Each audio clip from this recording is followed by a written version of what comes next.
সমাবেশ থেকে মহান সৃষ্টিকর্তার নামে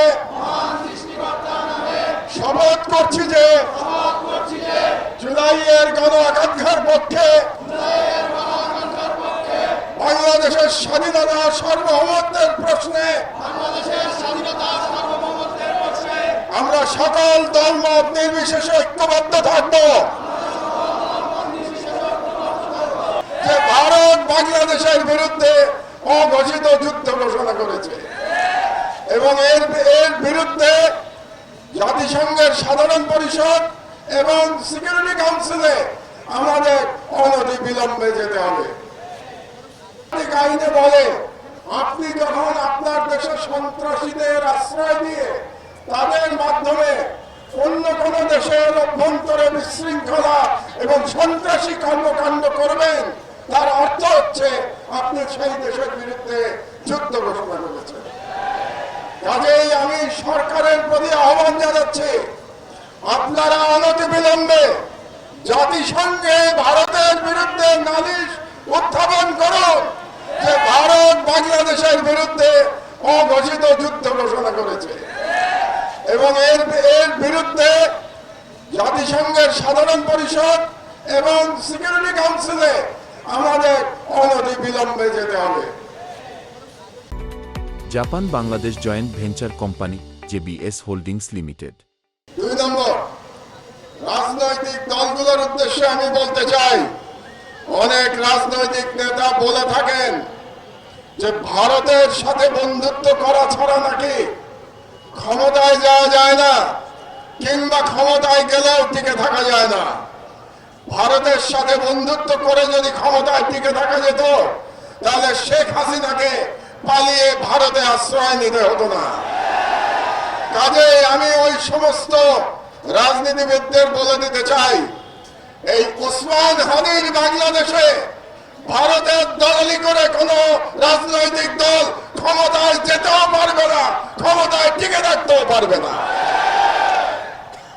3 নম্বর, আমি ভারত সরকারের প্রতি আহ্বান জানাচ্ছি, আগামী 25শে ডিসেম্বরের মধ্যে আপনারা খুনি মৃত্যুদণ্ডপ্রাপ্ত শেখ হাসিনা এবং আসাদুজ্জামান খান কামাল এবং হাদির হত্যাকারী, হাদির উপরে আততায়ী যারা ছিল, তারা যদি ভারতে আশ্রয় নিয়ে থাকে, তাদেরকে 25শে ডিসেম্বরের মধ্যে আপনারা হস্তান্তর করুন, প্রত্যর্পণ করুন।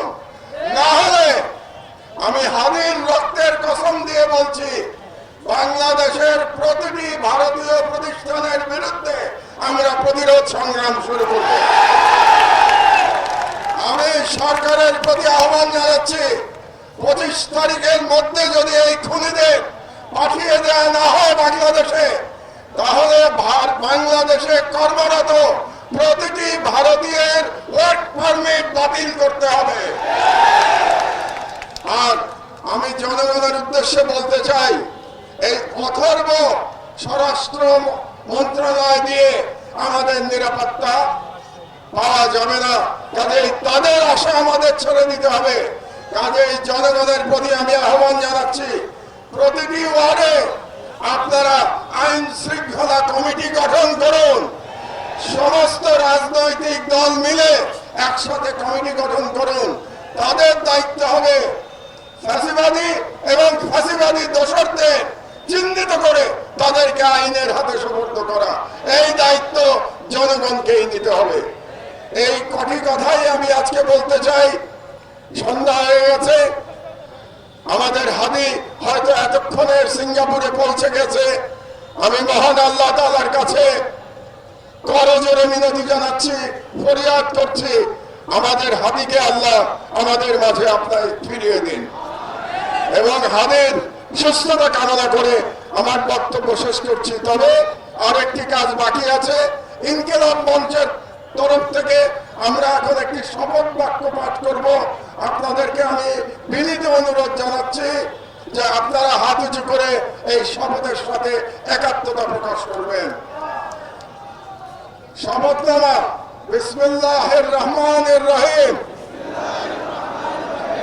আমরা আজ এই সর্বদলীয় প্রতিরোধ সমাবেশ থেকে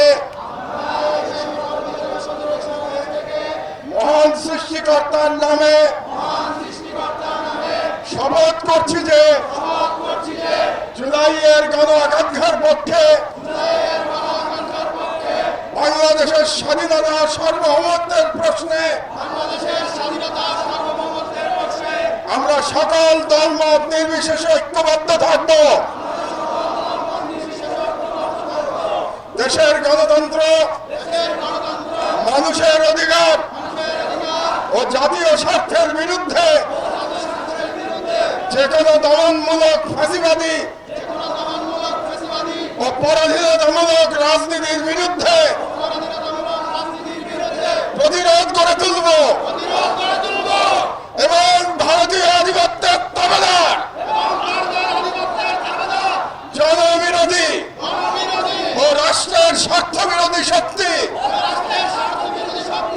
গুম, খুন ও গণহত্যাকারীদের দল ভারতের মদস্পুষ্ট আওয়ামী লীগ, তাদের সহযোগী, তাদের পক্ষে বয়ান উৎপাদনকারী কালচারাল ফ্যাসিস্ট কাউকে এই বাংলাদেশে অপরাজনীতি করতে দেব না এবং তাদেরকে রাজনীতিতে প্রাসঙ্গিক করতে আমরা কখনই সহযোগিতা করব না। আইনের শাসন, জনতার ক্ষমতা এবং একটি স্বাধীন সার্বভৌম বাংলাদেশের প্রশ্নে আমরা আপোষহীন থাকব। এই মর্মে আমরা শপথ গ্রহণ করলাম